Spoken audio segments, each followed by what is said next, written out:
Hi, so we've looked at how to set up your computer, to set up your paper, to enter your sources into your computer, how to format your paper, to format your sources, to format your reference page. We've looked at how to set up the cover page, and basically the paper is done. You are ready how to look for articles, you know how to look for articles, and you are ready to get your paper going. Now, in this video, I want to give you some of the tricks and tips in APA formatting. One thing that you should avoid in APA is using what do you call technical terminologies or trying to impress the readers. Use simple English that your readers are going to understand. Don't try to be at the level that your audience is not going to understand. You should be able to understand your audience. When you write the paper, consider the audience. It's very important. Who are you writing to? The layman. If you are a professional, you are a doctor, you don't want to use medical terminologies. If you do, like I mentioned, try to define those in the introduction so that as your readers go on in reading your paper, they'll be able to understand. But if you can try to simplify that, that would be good. 2, try to avoid plagiarism. Don't copy statements from the internet or from the article and put them in your paper. Paraphrase them, rewrite them, summarize them, so that you don't copy word for word because you're reporting about what somebody else read. You don't want to say the exact thing that I know this sounds like it's a very difficult thing, but once you get used to it, it becomes very easy. If the reader says, before you start writing your research paper, make sure you have all your articles or your sources ready. You don't copy that statement and you can paraphrase it. Derek said that it is important to have all your sources ready before you start writing. That's a different way of writing them. Paraphrase it, summarize if it's a long.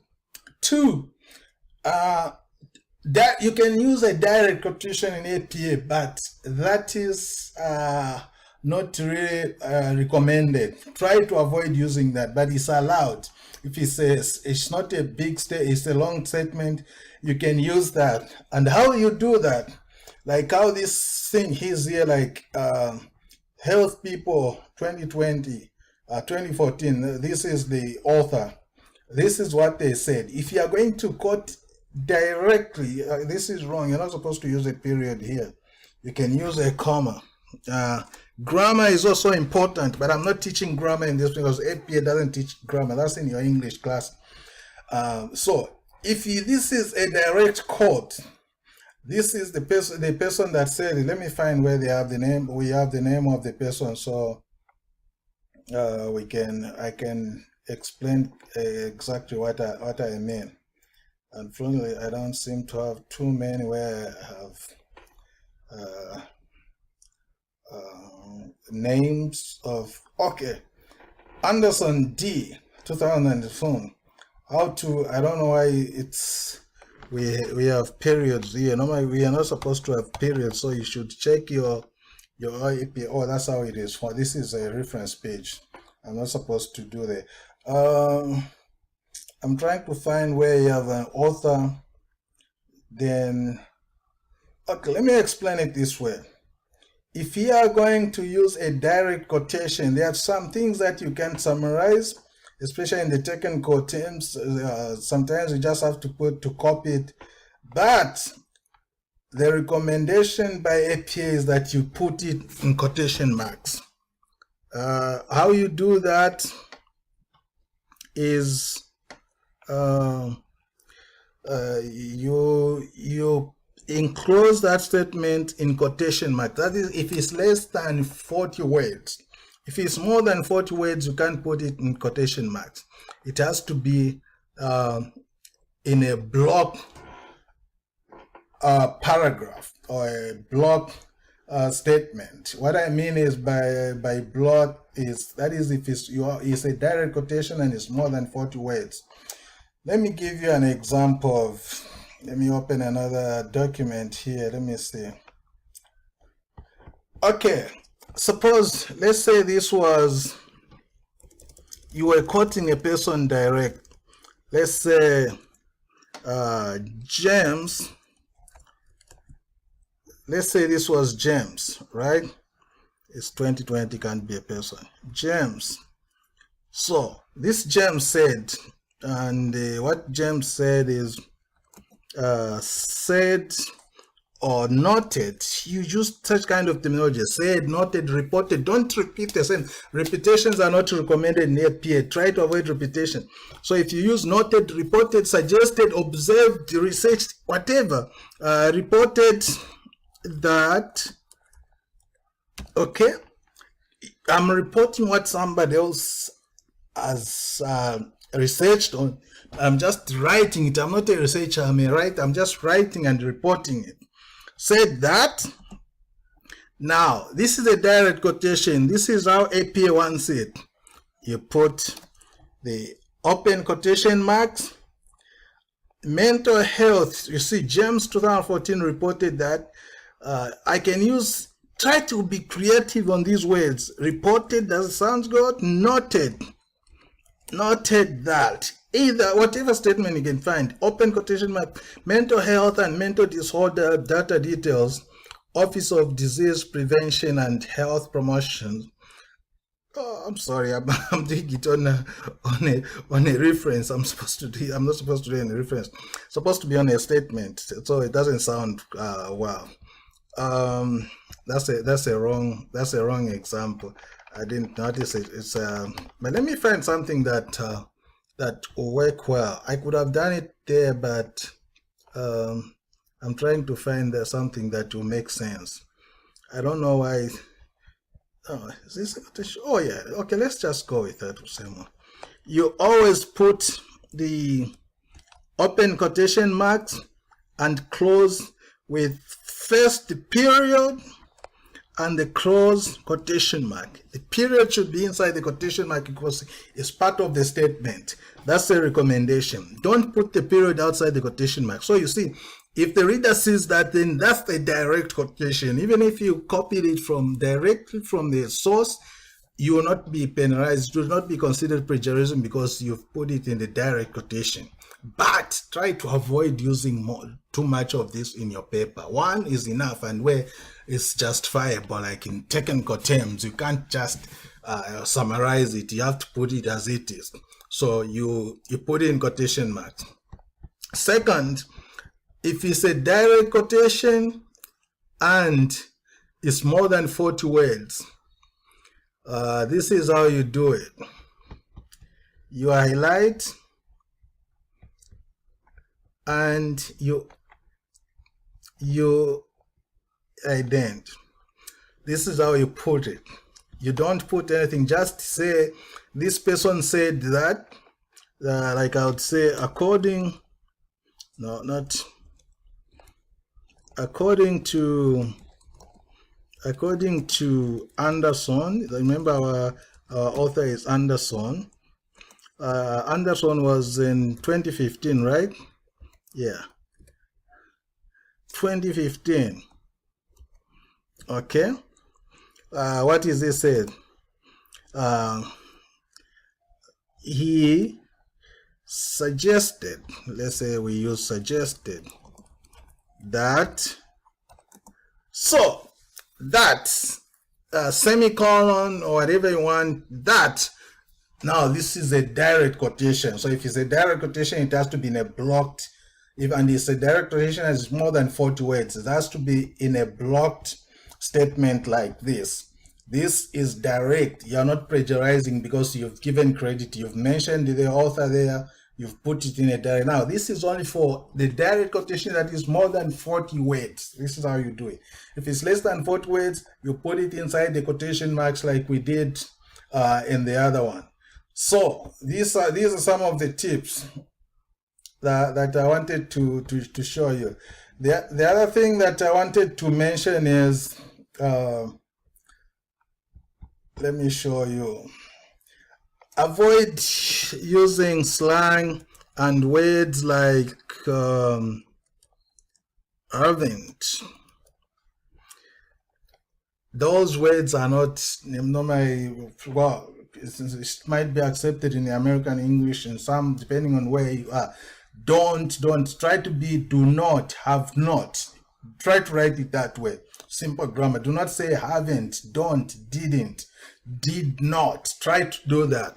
That's one thing that I wanted to mention. The other thing is avoid using passive language. Passive is common with the Asian, Eastern, and Africans races. They like saying should have, would have, could have. They are not direct. Americans are more direct. Give me $1.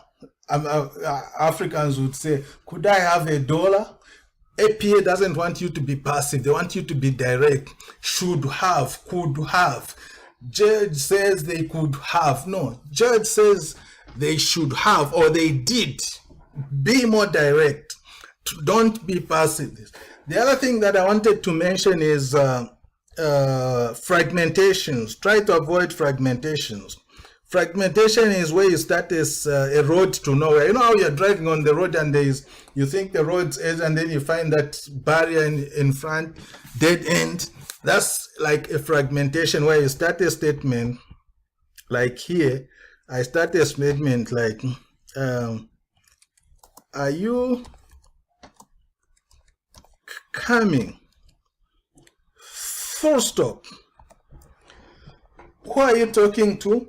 Coming where? It doesn't say where what you're talking about. You see, it highlights.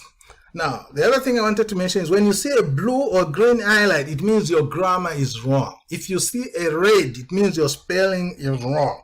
So take note of that. Red underline, zigzag line, it means your spelling is wrong. If you say blue or green, it means your grammar is wrong. What you need to do sometimes is to right click,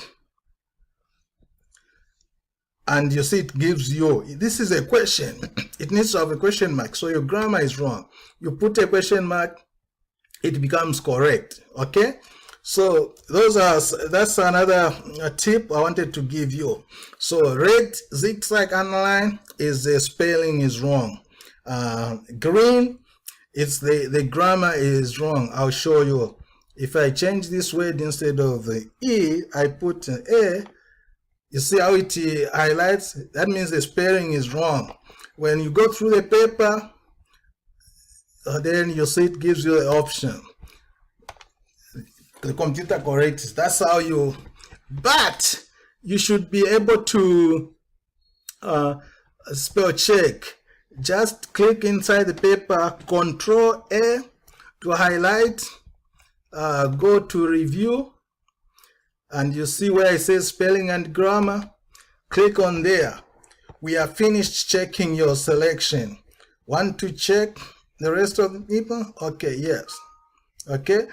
No, the computer says it's all, but that's not true. Sometimes this can be misleading. The computer can mislead you. So even if the computer, but try to use the computer to eliminate the obvious ones and then go through or give somebody else to read through the paper. So those are some of the tricks and tips that I wanted to give you as you write your APA. And then the other thing that I wanted is avoid using numbers like 6.